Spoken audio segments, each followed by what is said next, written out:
It was a peaceful Sunday morning in Brooklyn. Church bells echoed faintly through the streets, cafes had just begun to fill, and families prepared for a day of rest. Then, like a ripple across a quiet lake, phone notifications began to buzz. YouTube alerts, Twitter mentions, Telegram groups, all alive with one message. A live stream had gone out from Ouagadougou, the capital of Burkina Faso. But this wasn't an ordinary state address. No polished diplomatic tone, no rehearsed political lines. This was something else entirely. A deeply personal, emotionally charged message from Captain Ibrahim Traoré, the young revolutionary who had defied both local and global forces to reclaim his nation's sovereignty. And this message, surprisingly, wasn't meant for Burkina Faso alone, or even the wider African continent. His words, full of fire and tenderness, were aimed at a very specific community. To my African siblings scattered across the globe. To those in America, the Caribbean, Brazil, Europe, to all descendants of stolen sons and daughters, I speak to you from the soil of our ancestors. The camera remained fixed on his face. He wore simple military fatigues. His expression was calm, but his eyes blazed with conviction. No presidential flags behind him. Instead, aged maps of pre-colonial Africa, shelves lined with ancestral relics, and portraits, Thomas Sankara, Patrice Lumumba, Malcolm X, Harriet Tubman. For over 40 minutes, Traoré poured his soul into a speech that would ripple through the hearts of black communities across the globe. He began by confronting the brutal legacy of enslavement and colonization, a double wound that had split Africa's spirit. You were dragged across oceans, sold like livestock, your names stripped, your tongues beaten out of you. But never let anyone tell you we forgot. Africa grieved in silence, but Africa remembers.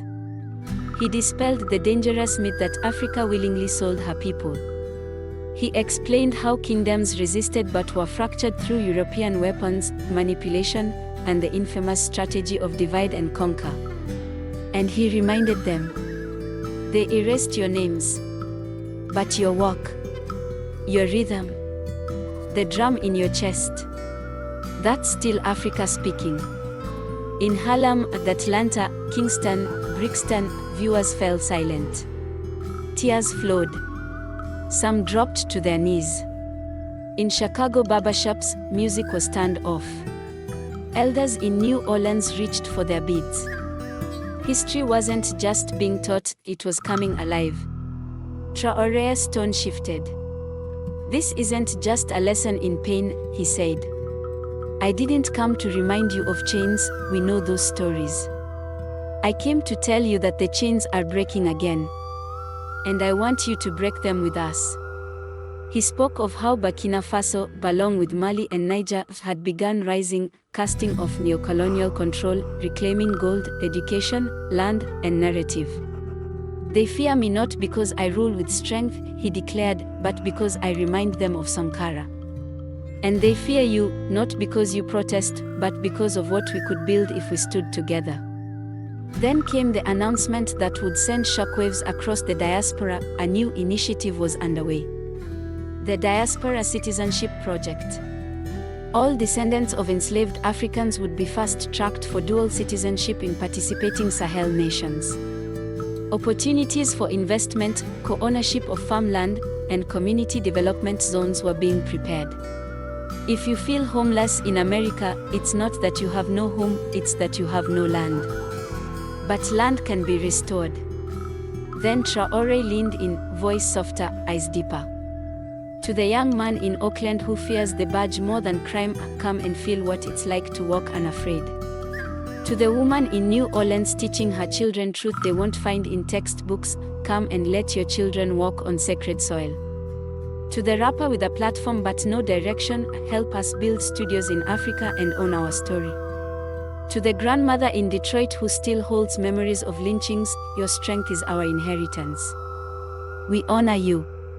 He then turned to public figures, not with condemnation, but with hope. Beyoncé, Jay-Z, Rihanna, Kendrick, Oprah. Your influence moves worlds. Let it move ours. Build with us.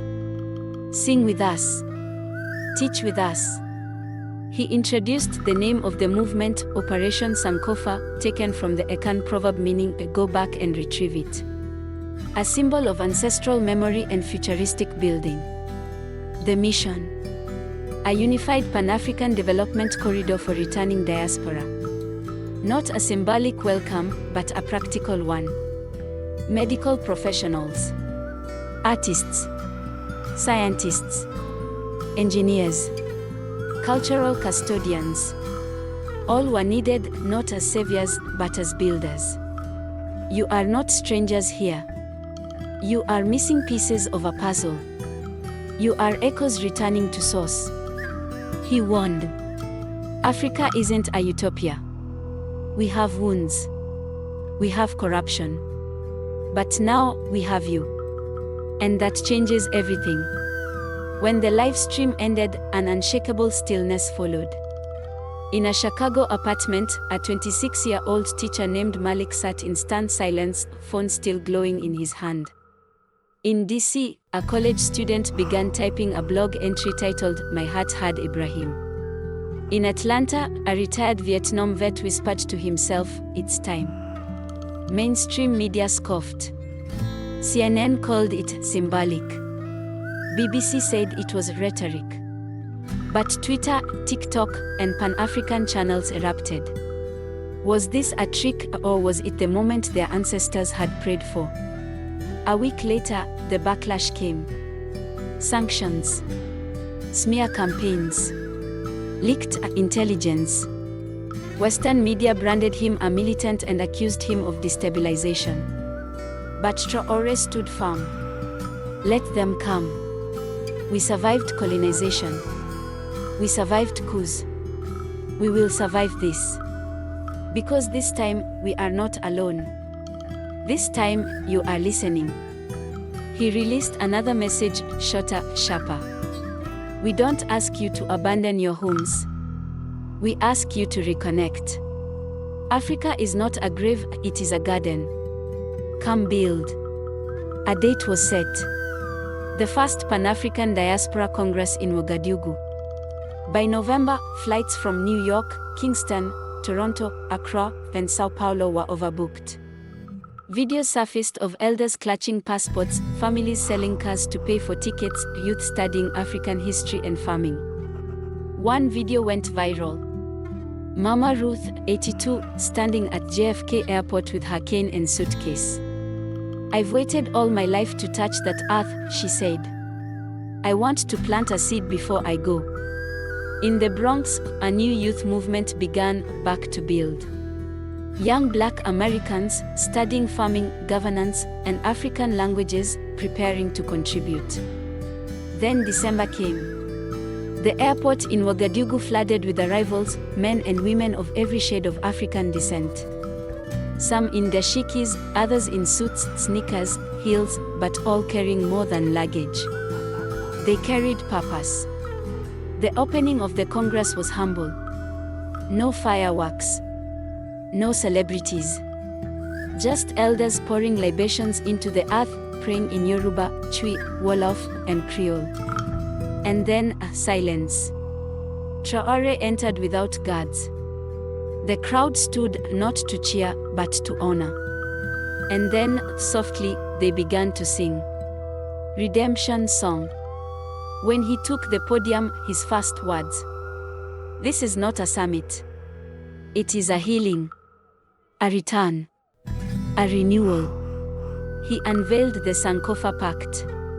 A detailed plan granting diaspora co-ownership of land, integration into local economies, and a voice in reshaping Africa's future. Schools would teach history from both sides of the Atlantic.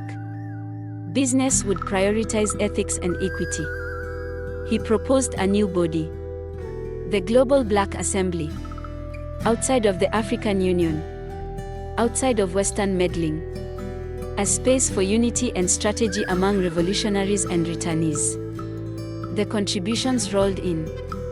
Dr. Asha Walker, civil rights lawyer from Detroit, offered to help rewrite legal codes.